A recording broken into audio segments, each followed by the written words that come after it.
Yes, Good afternoon, sir. Good afternoon, sir. Good afternoon. please. Thank you, sir. Sonu ji, आपका botany optional है जी sir, और आपने किया है post graduation post graduation. Who is the father of botany?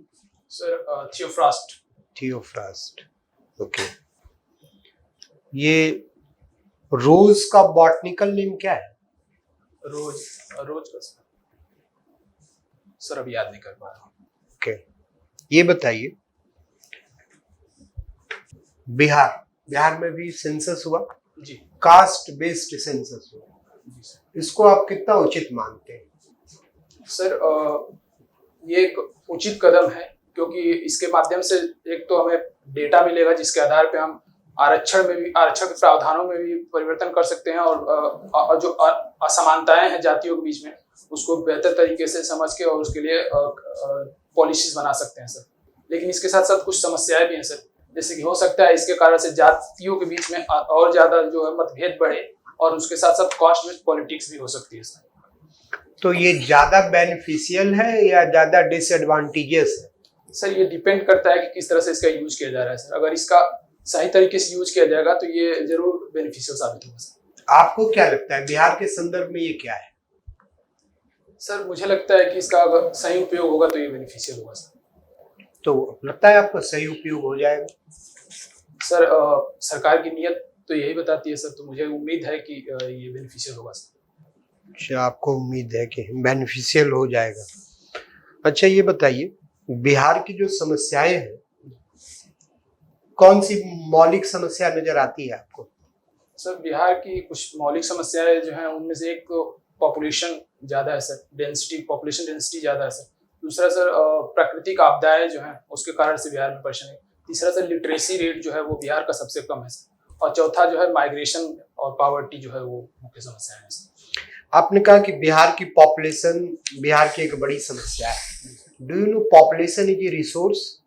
Yes sir, population resource की तरह काम कर सकता है लेकिन अगर उसको सही स्किल मिले, उसको प्रॉपर तरीके से एजुकेट किया जाए तो वो काम कर सकता है सर डेमोग्राफिक डिविडेंड की तरह से. लेकिन चूंकि लिटरेसी कम है, पॉवर्टी ज्यादा है बिहार में सर, उसके कारण से वो कई बार जो है रिसोर्सेज पर प्रेशर क्रिएट करते हैं सर.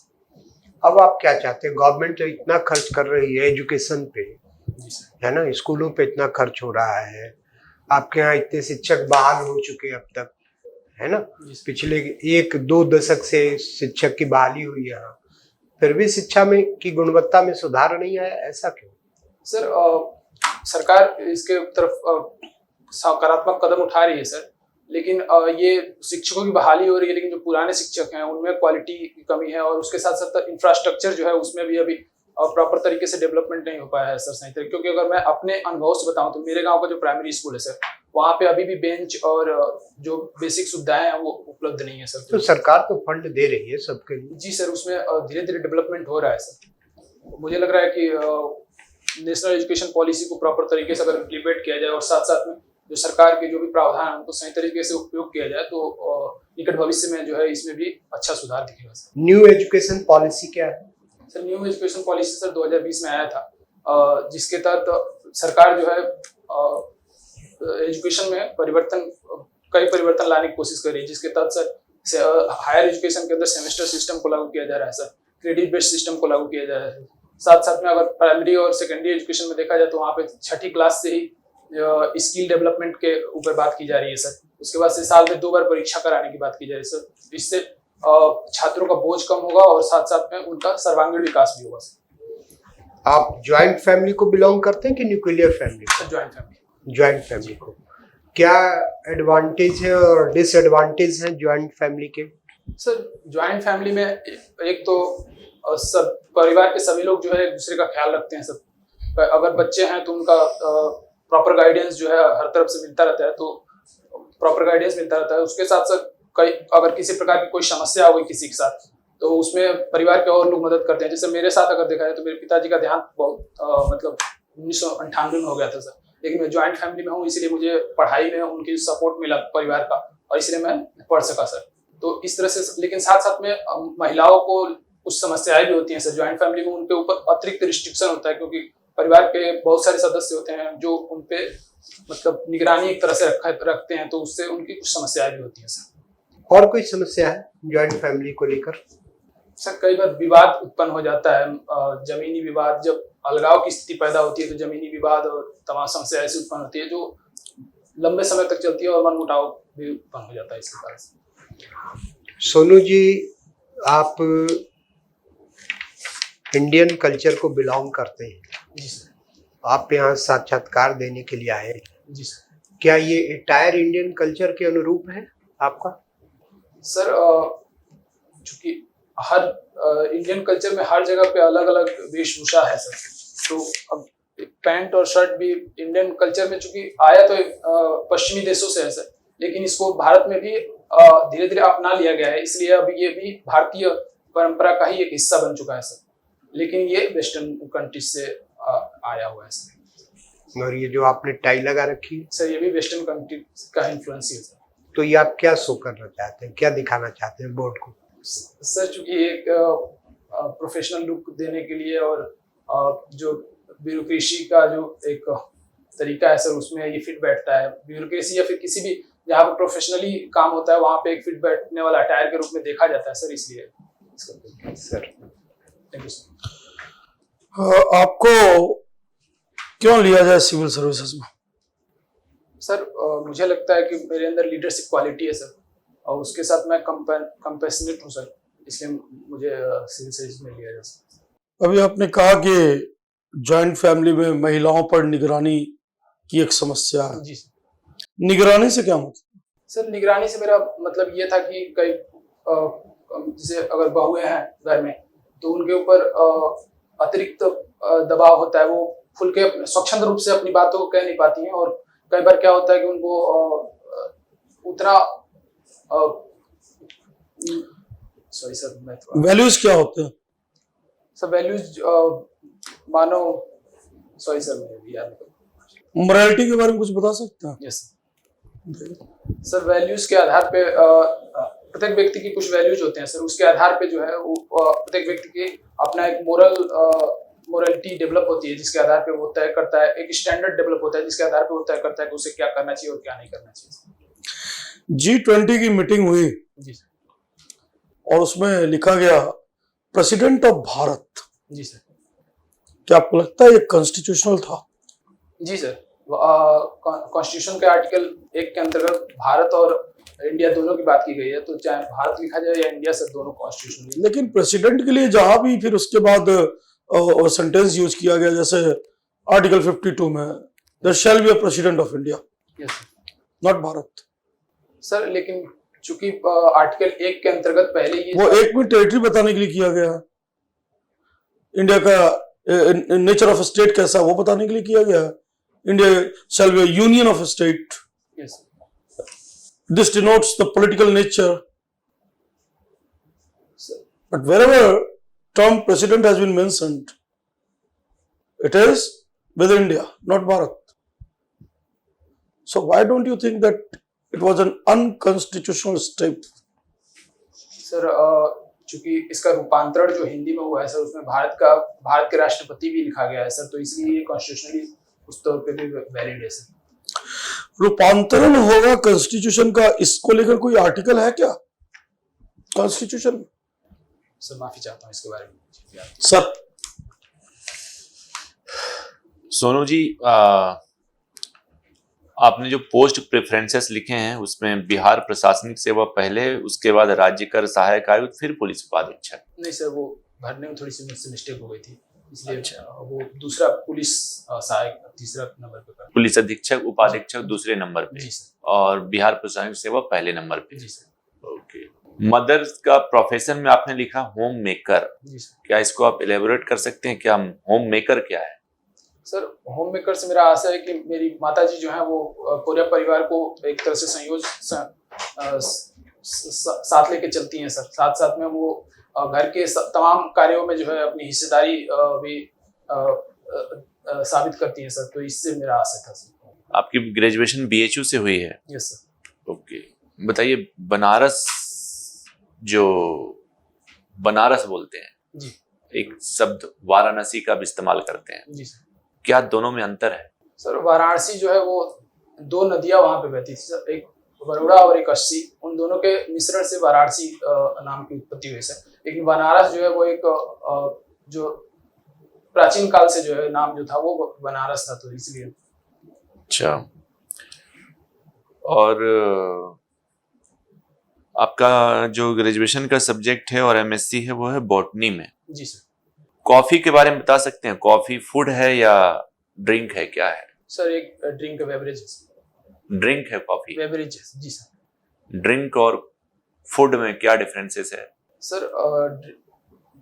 माफी चाहता हूँ सर इसके बारे में। ओके। मरीन इकोलॉजी का नाम सुने हैं? जी सर। ओशनोग्राफी का नाम सुने हैं? जी सर। दोनों में क्या डिफरेंस है? सर ओशनोग्राफी सर समुद्र के अंदर के सारे, चाहे वो जैविक तत्व हो चाहे अजैविक तत्व हो, सबका जो है कंप्लीट मिक्सचर इसके ज्योग्राफिकल नेचर को भी उसकी स्टडी किया जाता है और साथ साथ में उसके जैविक नेचर को भी स्टडी किया जाता है सर। जबकि ओशियन इकोलॉजी के अंतर्गत सर ओशियन के अंदर जो बायोटिक एबायोटिक फैक्टर्स हैं उनके बारे में अध्ययन किया वही जाता है। तो जैविक अजैविक अभी भी आप उस ओशनोग्राफी में भी बता रहे थे सर। उसके साथ उसको जियोग्राफिकल नेचर जो है उसको भी ओशनोग्राफी के अंतर्गत लिया जाता है। ओशनोग्राफी के अंदर ही एक मैराइन इकोलॉजी पार्ट है सर, जिसके अंतर्गत आज सबको ही कहते हैं कि समुद्री जो पारितंत्र है, मरीन इकोसिस्टम है, उसका कंजर्वेशन बहुत जरूरी है। जी।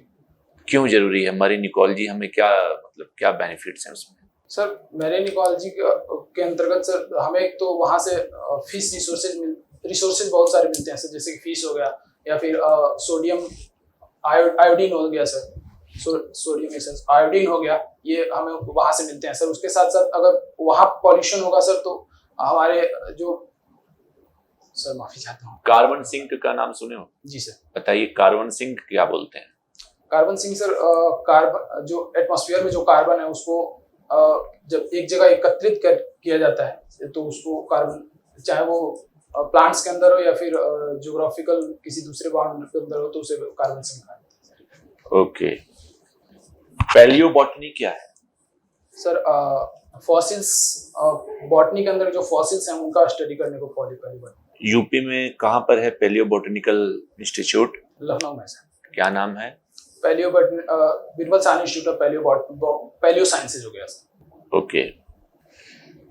जीएम क्रॉप्स के बारे में कुछ बताइए sir. Genetically modified crop. Sir crops के अंदर जब जेनेटिकली उनके जीन के अंदर किसी प्रकार का मॉडिफिकेशन कर दिया जाए जिससे कि हमें बेनिफिट उनसे प्राप्त हो सके, तो हम उसको जेनेटिकली मॉडिफाइड क्रॉप करते हैं। ओके, कुछ एग्जांपल? सर उसके एग्जांपल का बीटी कॉटन हो गया सर। बीटी कॉटन में क्या मॉडिफिकेशन किया हमने? सर उसमें क्राइवन जीन जो होता है उसको हमने इंसर्ट कर दिया जिससे कि पेस्टिसाइड जो होता है उसके अगेंस्ट वो बढ़िया काम कर सके। ओके। ट्रांसजेनिक वर्ड का नाम सुने हैं? Yes sir. बताइए जरा ट्रांसजेनिक क्या होता है? सर जब किसी एक ऑर्गेनिज्म में से जीन निकाल के किसी दूसरे ऑर्गेनिज्म में ट्रांसफर किया जाता है तो उसको ट्रांसजेनिक। और सिसजेनिक? सर माफी चाहता हूँ। ओके। एग्रीकल्चर जो सॉरी वाराणसी के संदर्भ में मेरा अगला प्रश्न है आपसे कि 2014 से पहले का वाराणसी और 2014 के बाद का वाराणसी में क्या क्या मूलभूत परिवर्तन आपको देखने को मिला? सर अगर मूलभूत परिवर्तन के रूप में देखा तो एक तो सर सड़कों का चौड़ीकरण किया गया है सर वहाँ पे।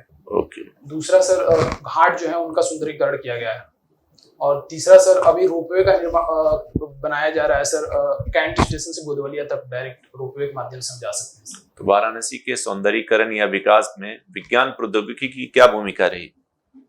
सर पहले वहाँ पे बहुत ज्यादा ट्रैफिक जाम की समस्या होती थी सर, तो अभी जो है ऑटोमेटिक जो है ट्रैफिक कंट्रोल की व्यवस्था की गई है सर। उसके साथ रोपवे का निर्माण किया जा रहा है, उसमें विज्ञान और प्रौद्योगिकी एक महत्वपूर्ण भूमिका अदा कर रही है सर।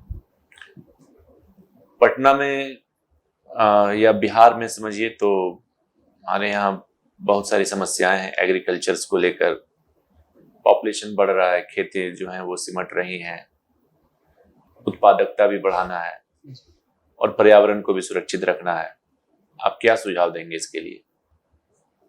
सर इसके लिए सबसे जरूरी ये है कि पहले ये जोन आइडेंटिफिकेशन किया जाए कि किस जोन में किस तरह के खेती को ज्यादा बेहतर तरीके से किया जा सकता है। तो उसके आधार पर जैसे कि दक्षिणी बिहार के अंतर्गत सर मिलेट्स का प्रोडक्शन बढ़ाया क्योंकि वहाँ पे सूखा समस्या है सर। अब उत्तरी बिहार के अंतर्गत सर हम धान की खेती को प्रमोट कर सकते हैं, गन्ने को ज्यादा प्रोत्साहित कर सकते हैं सर। चलिए अंतिम प्रश्न है हमारा आपसे, जो जेनेटिकली मॉडिफाइड क्रॉप्स है भारत में उसके विरोध के क्या कारण है? सर उसके विरोध के मुख्य कारणों में से एक तो सर ये सडन इवोल्यूशन हो जाता है जिसके कारण से इवोल्यूशन, सडन इवोल्यूशन किसका इवोल्यूशन? मतलब जो भी जेनेटिक मॉडिफाइड वेराइटीज हैं सर, इवोल्यूशन एक सतत प्रक्रिया और जो धीरे धीरे चलती है सर। लेकिन हम अचानक से जीन में जब म्यूटेशन के कारण चेंजेस ला देते हैं सर तो अचानक से म्यूटेशन हो जाता है, इवोल्यूशन हो जाता है जिसके कारण उसके आसपास की पारिस्थितिकी में उस तरह का परिवर्तन नहीं हुआ रहता है, जबकि उसमें हो जाता है तो वो एक बैलेंस क्रिएट करना मुश्किल होता है। उसके साथ साथ हॉरिजॉन्टल जीन ट्रांसफर हो सकता है जिससे कि सुपर बग्स डेवलप हो सकते हैं सर। और उसके साथ साथ एक मोरली भी देखा जाता है कि जिस तरह का मतलब अगर प्रकृति ने जो बनाया है उसमें छेड़छाड़ ना किया जाए, उसको एक शब्द में बोलते हैं, क्या बोलते हैं उसको? मोरल हैजार्ड बोलते हैं। बायोएथिक्स क्या होता है? बायोएथिक्स सर बायोटेक्नोलॉजी के फील्ड में एथिक्स का उपयोग करके ये देखा जाए कि मानव के विकास के लिए किस तरह से उसका उपयोग किया जा सकता है और जो परिस्थिति के अनुकूल हो तो उसे बायोएथिक्स। ठीक है, धन्यवाद। कैसा लगा आपको आपका इंटरव्यू? सर मैं थोड़ा नर्वस था। तो अब और ज्यादा कुछ ना, ठीक है, ओवरऑल इधर ठीक कुछ रहा नहीं कीजिए, आपका, ओवरऑल अच्छा है, प्रेजेंस अच्छा आपका, बॉडी जेस्चर अच्छा आपका, फेस एक्सप्रेशन ठीक है, घबराहट आपको अंदर से होती है बाहर से नहीं पता चलता है ना, ये अच्छी बात है। और प्रेजेंट आपका प्रेजेंस है बस। हाँ ठीक है, शुरू में आप बैठे थे तो थोड़ा सा आपका पैर ऊपर की तरफ था। हाँ थोड़ा सा हाँ। उंगलियां भी कभी कभी। हाँ सर वो मुझे पूछना था, ये मेरी चूंकि बात करने की आदत है ऐसे कि मैं हाथ को बहुत ज्यादा यूज कंट्रोल करता कर हाँ। हूं। तो वो इसीलिए वो उंगलियां कई बार ऐसे हो रही होंगी, ये हाथ का हो रहा हो। वो मैं सब यही जानना चाह रहा था कि इसको मैं मतलब ऐसे नहीं, करके बैठ सकता हूँ क्या? नहीं ऐसा इसीलिए मैं बस कोशिश इसीलिए मुझे यही करना है, थोड़ा बहुत है ठीक है, बट कोशिश करिए कि अभी 5-6 दिन बचा है ना, 4-5 दिन, जी सर तो बैठ के इस पोस्चर में शीशे के आगे, आईने के आगे, जी फुल लेंथ आईना हो, जी अपने आप को देखिए और किसी टॉपिक पे अब्रप्टली बोलिए, जी है ना, और क्लोजली अपने आप को वॉच कीजिए। 3-4 दिन है अभी आपके पास, एक मेंटल प्रैक्टिस हो जाएगा आपको, जी सर ठीक है। और अब और कोई मॉक या इस तरह का कुछ आपको करने की जरूरत नहीं है, बस अपने जो नॉलेज, जो सब्जेक्ट है ना, क्योंकि आपका ऑप्शनल भी वही है और बैकग्राउंड भी वही है, तो अब उसको स्ट्रांग रखिएगा, जी ठीक है। काफी स्ट्रांग चांसेस है आपके। बॉटनी का नॉलेज कैसे आपको एडमिनिस्ट्रेशन में हेल्प करेगा, इन पॉइंट्स को तो सर रिवाइज कर लीजिएगा। और जब भी प्रॉब्लम्स पूछा जाए कि बिहार की क्या समस्या है तो ज्यादा मत बतलाइए, 1-2 प्रॉब्लम्स को लेकर आएंगे। और वो ना बताते समय ना एक लास्ट में ट्रेल छोड़ दीजिए सॉल्यूशन का, उससे एक मैसेज जाएगा कि आप सिर्फ सॉल्यूशन का ट्रेल छोड़ते हो क्या कुछ सॉल्यूशन बताना शॉर्ट, है नहीं शॉर्ट, एकदम शॉर्ट, है ना। अनएम्प्लॉयमेंट बहुत ज्यादा है, जी जी बट अगर ऐसा होता तो ठीक हो सकता था। एक लिंक छोड़ दीजिए, ताकि अगला क्योंकि सिविल सर्वेंट में एक ट्रेड जो है ना, जो मैंने आपसे पूछा था जी जी कि प्रॉब्लम सॉल्विंग अप्रोच होना चाहिए उसके अंदर, जी सर, उसका माइंड हमेशा प्रॉब्लम के सॉल्यूशन की तरफ जाता है। तो बोर्ड को आप बिना बोले एक मैसेज दे रहा है ओके सर, कि मेरे अंदर प्रॉब्लम सॉल्विंग अप्रोच है, हो सकता है कि फिर अगला क्वेश्चन उसी से बन जाए ओके सर। कि ये कैसे होगा। इसका मतलब कि आप पूरे इंटरव्यू को अपने फेवर में ले जा रहा है। सर एक चीज और थी कि सर चूंकि आपने कई क्वेश्चन से इंग्लिश में पूरा पूछा, तो क्या मुझे इंग्लिश में घबराना नहीं है, घबराना नहीं है। मुझे दोनों भाषाओं में मतलब हाँ, घबराना नहीं है, ये बहुत अच्छी बात है आपकी। अच्छी दोनों बात भाषाओं है। में बोल सकता हूँ, तो इसलिए क्या मुझे देखिए बोर्ड हर कैंडिडेट को, क्योंकि वो क्या देखता है, आपको किस रूप में देख रहा है कि बस यहाँ के बाद ये सीधा एसडीएम या डिप्टी एसपी बनेगा, और ये सारे जॉब बहुत प्रेशर वाले हैं। जी जी तो जानबूझकर एक बार आपको चेक करके देखेगा कि आप पे प्रेशर हैंडल करने की क्षमता है या कि नहीं, और उनके पास बहुत सारा तरीका है आपको अनकंफर्टेबल सिचुएशन में डालने का। हो सकता है कई बार आपको फील हो कि मुझे पुश किया जा रहा है, घबराइएगा मत, जी क्योंकि वो जानबूझ के करते हैं, और यह हिंदी में बात करते करते अचानक से इंग्लिश में चले आएंगे। अब जैसे ही ये हुआ, जो थोड़ा वीक कैंडिडेट होगा मतलब साइकोलॉजिकली, वो तो घबरा जाएगा, अरे ये क्या हुआ। लेकिन जिसके अंदर अगर गट्स है और इतनी इंग्लिश की नॉलेज है, तो उसने ये नहीं कहा कि नहीं नहीं सर हम हिंदी ही बोलेंगे, जी ठीक है आपका राइट, आप करिए, फिर आ जाएगा हिंदी में। जी। लेकिन अगर आपने इंग्लिश में ही आंसर कर दिया तो दो चीज शो कर रहा है कि आप घबराते नहीं हैं, भाषा चेंज होने से कोई घबराहट आप में नहीं हुआ, और मेंटली प्रिपेयर्ड रहते हैं अपने आप को सिचुएशन के अकॉर्डिंग कन्वर्ट करने में। ये बहुत पॉजिटिव मैसेज है, ये ब्यूरोक्रेट को यही होना ही चाहिए, जी फ्लेक्सिबल, एडजस्टेबल, जी सर। है ना। तो बिना बोले वो ये सब टेस्ट कर लेते हैं, है ना। तो बहुत स्ट्रॉन्ग चांसेस है, प्रेजेंस आपका अच्छा है, वे ऑफ एक्सप्रेशन अच्छा है, तो बहुत पॉजिटिव उससे जाइए। और ये अपने आप को समझा के जाइएगा कि 100% के क्वेश्चन का आंसर देना ना तो आप अपने आप से एक्सपेक्ट कीजिए और न वो एक्सपेक्ट करते हैं। जी सर। तो कई क्वेश्चन ऐसे भी हो सकते हैं जिसका कोई आंसर हो ही नहीं सकता है, जी। वो बस आपका प्रेजेंस ऑफ माइंड चेक करने के लिए पूछा जाता है। घबराइएगा मत, ओके सर। है ना, नर्वसनेस नहीं आने दीजिएगा अपने अंदर, ठीक है। जी सुनो, best of luck. Thank you sir.